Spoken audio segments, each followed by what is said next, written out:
J'espère qu'il y a la forme, les gars. On commence. Après avoir volé l'objet, Spider-Man tente de s'enfuir.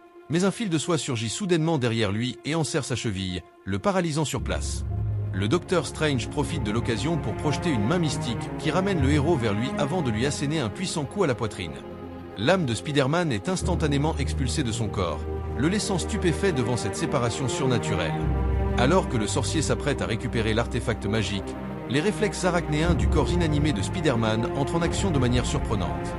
Guidé par son instinct, le corps parvient à esquiver et à regagner précipitamment son enveloppe charnelle.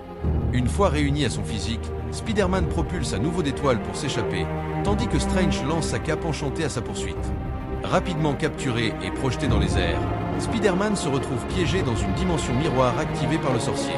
Il chute d'une hauteur vertigineuse avant de voir soudain le paysage se transformer en jungle urbaine. Le Docteur Strange le rejoint dans cet espace déformé où, d'un simple geste, il fait vaciller les gratte-ciel comme des dominos géants.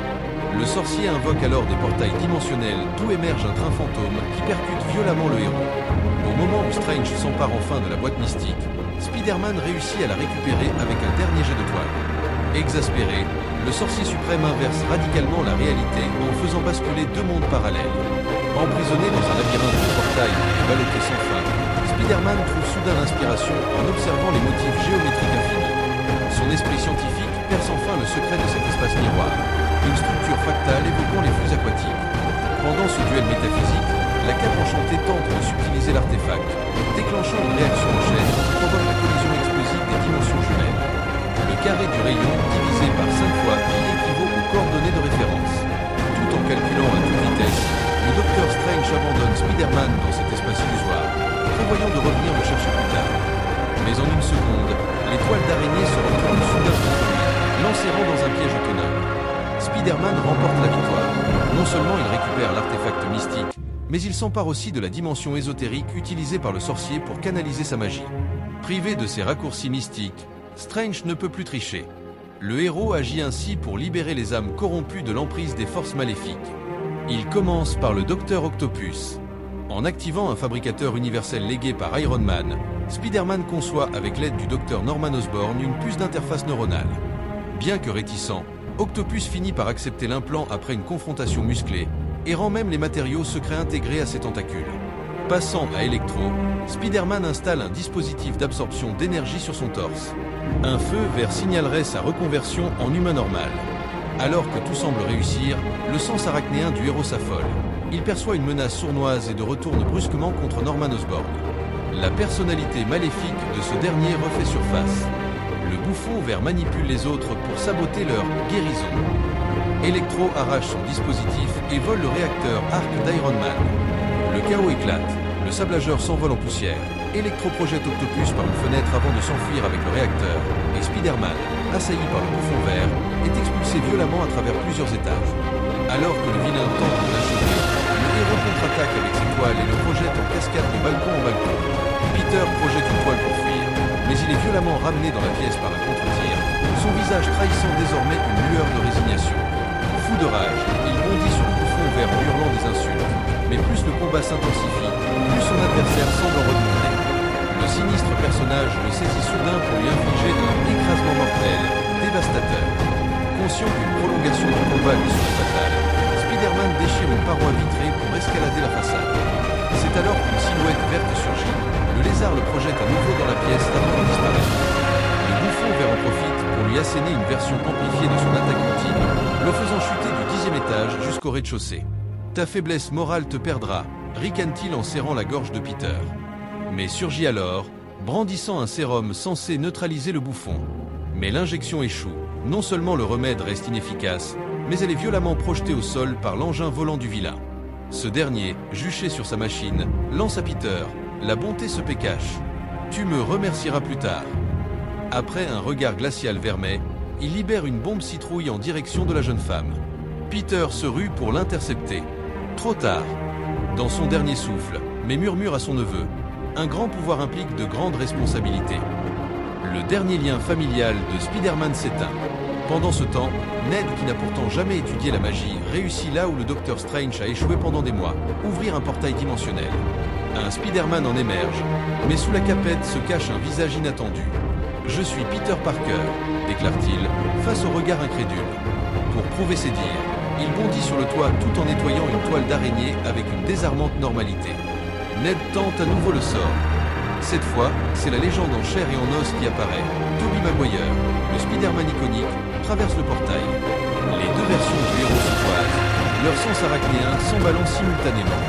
Dans un réflexe synchronisé, ils braquent leurs lance-toiles l'un vers l'autre, avant de réaliser qu'ils partagent la même essence. La méfiance se dissipe alors en un sourire tacite. Les Spider-Man des première et deuxième générations semblent intuitivement comprendre la raison de leur convocation interdimensionnelle. Ils se rendent au point culminant de la ville, où ils retrouvent finalement le Spider-Man de la troisième génération, Holland, encore accablé par la mort de Ben. Sautant du sommet, les deux légendes rejoignent leurs successeurs dans une rencontre historique. Bien qu'issus de réalités parallèles, ils comprennent profondément sa douleur. Chacun a perdu un être cher, qu'il s'agisse de l'oncle Ben ou de Gwen. Lorsque les aînés prononcent à l'unisson la phrase mythique « Un grand pouvoir implique de grandes responsabilités », Holland puise en eux la force de se relever. Ensemble, ils retournent au laboratoire pour perfectionner les antidotes. Pendant que les deux Spider-Man historiques adaptent les remèdes de leurs univers respectifs, une scène poignante se déroule. Le vétéran, Tobey Maguire, démontre avec une grâce naturelle sa maîtrise organique des toiles biologiques, contrastant avec les lanceurs mécaniques de ses cadets. Pour attirer les antagonistes, Ned révèle leur position via le Daily Bugle tout en préparant secrètement les sérums sur la Statue de la Liberté.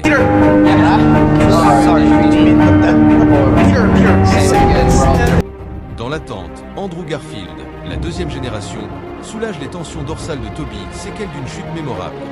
Soudain, leurs sens arachnéens s'affolent simultanément. Electro, surpuissant grâce au réacteur arc volé, approche dans un ciel chargé d'éclairs. Holland plonge vers le combat, confiant l'artefact magique à Ned. Mais ce dernier, maladroitement, peine à contrôler les portails. Andrew tente une approche diplomatique envers Electro pour devenir sa cible prioritaire. Pris en tenaille, Holland est saisi par le sablageur tandis que ses tentatives de contre-attaque déclenchent une cascade de quiproquos. Tobey aveuglé par des toiles malencontreuses, Andrew en chute libre. Leur héroïsme individuel ne compense pas une coordination d'équipe désastreuse et les antagonistes prennent rapidement l'avantage. Le sablageur se métamorphose en une tornade meurtrière, encerclant les trois Spider-Man. Heureusement, la troisième génération ayant combattu aux côtés des Avengers puise dans son expérience. Concentrez-vous sur l'instant, faites confiance à votre instinct. Une attaque coordonnée nous donnera l'avantage. Alignant leur stratégie, ils bondissent en synchronisation vers la Statue de la Liberté où les attendent Electro, le lézard et le sablageur régénéré. Dès l'affrontement, Holland cible prioritairement le sablageur. Chaque héros se retrouve confronté à un antagoniste. Andrew Garfield saisit le neutraliseur de sable, mais le docteur Connors le surprend par derrière. Dans un geste désespéré, il lance l'appareil à Holland, intercepté en vol par un éclair d'électro. L'objet atterrit sur une poutre tandis que Tobey Maguire, piégé dans une structure de pierre après avoir distrait le sablageur, assiste impuissant. Andrew se libère des griffes du lézard, l'immobilise avec ses toiles et récupère le dispositif. Propulsé par un tir de soie, il effectue une passe aérienne à Holland qui active l'appareil en plein cœur de la tempête de sable. Une lueur dorée irradie, le sablageur retrouve forme humaine. Tourné vers Electro, les héros échafaudent un nouveau plan, retirer son réacteur arc. Mais leurs attaques coordonnées échouent. Electro, obsédé par Andrew, le poursuit sans relâche jusqu'à ce que le dispositif d'absorption tombe. Tobey tente de le récupérer, mais le docteur Octopus surgit, saisissant deux Spider-Man d'un mouvement de tentacules. Dans un retournement inattendu, Octopus se retourne contre Electro. Il arrache le réacteur, installe le neutraliseur sur son torse et libère les héros. Les voyant vers sa lune, Electro retrouve son apparence humaine. Pendant ce temps, le lézard parvient à se libérer de ses liens de toile. Alors qu'il s'apprête à rejoindre le combat, un bruit provenant du sommet attire son attention. Ned tente toujours désespérément de fermer les portails dimensionnels. Le lézard charge vers eux. MJ et Ned s'écartent in extremis grâce à l'intervention de Holland qui projette le reptile au sol. Le trio s'enfuit, poursuivi par le lézard qui piétine le héros dans sa course. Ned, tout en courant, trace des cercles magiques maladroits et ouvre par erreur un portail subaquatique.